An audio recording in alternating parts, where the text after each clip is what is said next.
This is McFly Angler.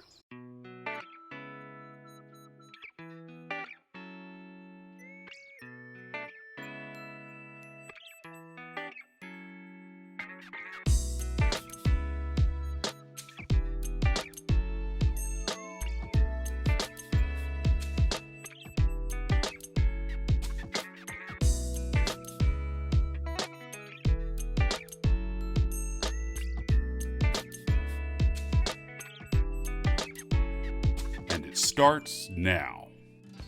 For a hook, you will want a scud hook. Now these shrimp and caddis style scud hooks from Risen here, and also that you can get from most any other manufacturer, could work. However, I like going with something made a little more specifically for Klinkhammers, like these Firehole Sticks 317s. As you can see, they have a longer shank with a curve that goes from gradual to sharp at the end. This will help you get the shape down for these flies. See here in comparison to the other scud style hooks. The front end continues the bend on the regular scud versus there is a flat spot for the parachute on these 317s.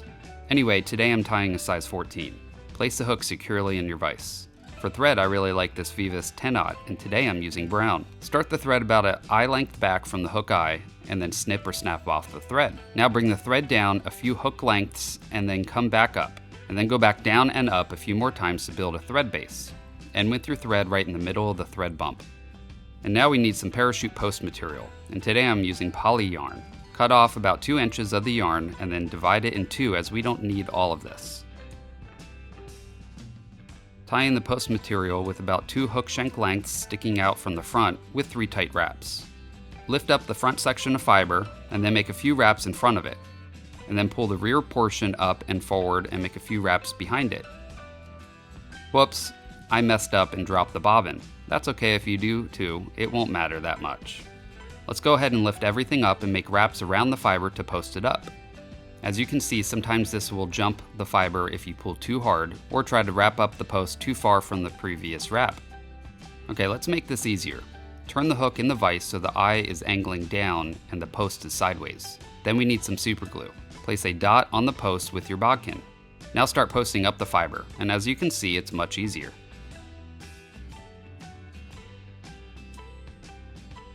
Then switch directions and wind the other way to really make sure that this is a durable and stiff post. Put the hook back in the normal position in the vise.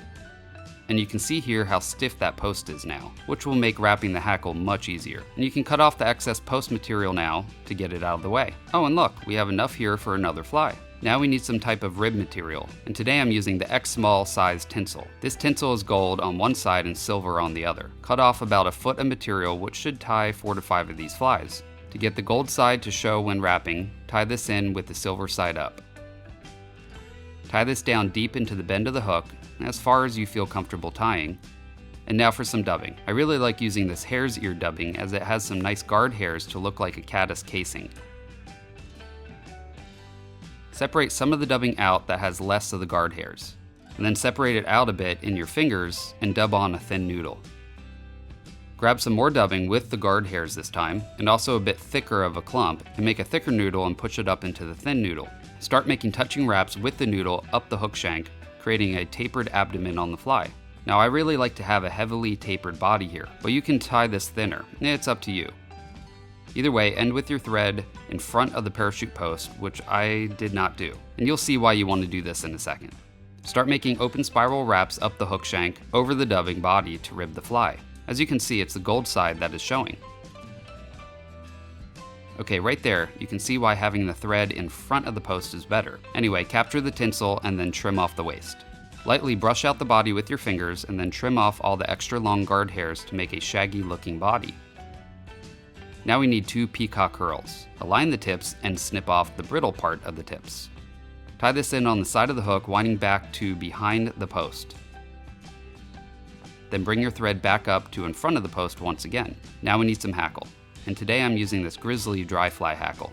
Here you can see this is a size 14 saddle, which is the same size hook that I'm using. Strip off the fibers from the base of the hackle, making sure that there is a bare stem that will extend up to the top of the post.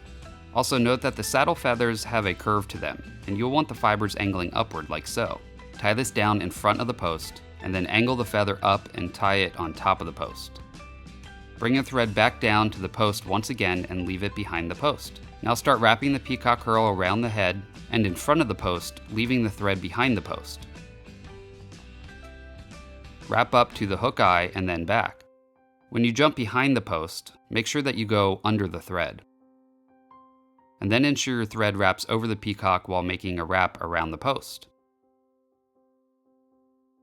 Make one more wrap around the post to hold the peacock into place and end with your thread on the back side of the post like so. Then rotate your fly once again in the vise to make the next steps easier. Trim off the peacock hurl and start winding the hackle down the post with touching wraps. As you can see, the fibers are sticking up, which will make finishing off the hackle and whip finishing much easier. Anyway, make 5 to 6 wraps down the post before capturing the hackle. Make one wrap over the hackle, and then one under it, and then one over it once again before trimming the hackle off close. Trim off any errant fibers, and then whip finish the fly around the post and under the hackle. To secure the whip finish, I like adding a drop of this ultra thin resin by Solarez. Put a drop on a bodkin, and then wipe it into the whip finish. Then cure it hard with your UV light. This will not only secure the whip finish, but it also further hardens the post to make this very durable and easy floating. Now trim the post to your desired length and your Klinkhammer is now finished. By the way, am I saying that right? I'm sure I mispronounced the name of this fly. Is it Klinkhammer? Klinkenhammer? I don't know. Let me know in the comment section if I did. As you all know, I've gotten you all discounts from www.risenfly.com. They manufacture all their own hooks, rods, reels, fly tying tools, and other great gear for fly fishing. Not only are the prices at their shop great already, but like I said, they're offering you all 15% off of your first order with them. So go to www.risenfly.com and type in McFly at checkout for a discount on your entire cart. I want to also thank all my Patreons who support me. For as little as $1 a month, you can support this channel and get some great perks like early access to my videos, one-on-one help with questions on tying and fishing, and even discounts on flies I tie and sell. Yes, that's right, I do sell flies hand-tied by me. If you want to order, you can do so through Patreon for that discount, or just place an order by finding me on Instagram or Facebook. Or if you don't use social media, you can go to my YouTube homepage, click the About section, and click View Email Address and email me with your order. Now, I don't check that email often, so make sure you comment on one of my videos and let me know you sent me an email. I also thank all of you who share all my videos and your continued support by hitting the like button and being my subscriber. Thank you for making these videos possible. I will see you on the next video. Now you go catch some fish.